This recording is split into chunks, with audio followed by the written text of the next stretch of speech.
Ang Christmas wish ko this Pasko ay happiness for my whole family. Ang Christmas wish ko this 2024 is good health ng family ko, more blessings kay Lord, more work to come. Parang wala na akong ma-wish pa ngayon kasi sobrang grateful ako sa lahat na meron ako. Sobrang daming blessings na dumating. Kaya sobrang thankful lang din ako.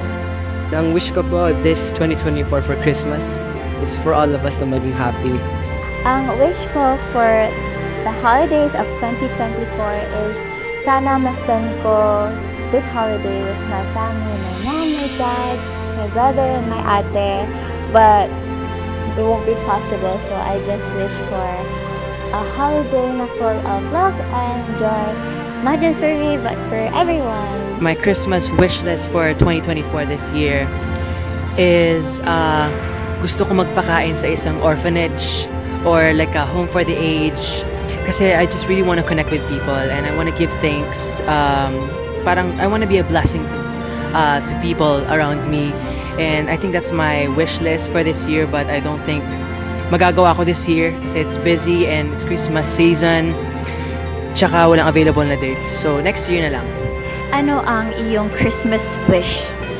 I just want good health for myself, for my family, and be happy this Christmas.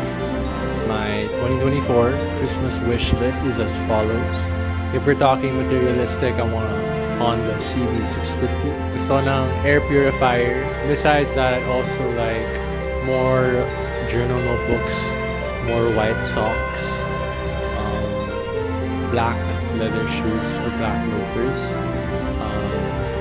tsaka more jewelry kasi parang I don't know why ang trip ko recently mag-accessories and kahit anong perfume basta mabango.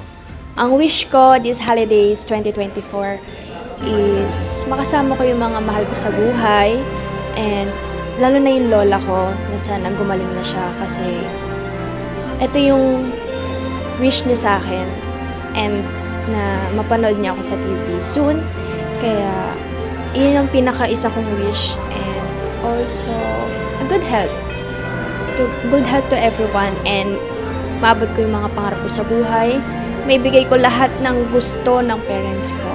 My Christmas wish for this 2024, for myself and specifically, is a peace of mind and a sound heart. Kasi as an overthinker, and a very anxious person, yun na talaga yung gusto ko ngayong Pasko.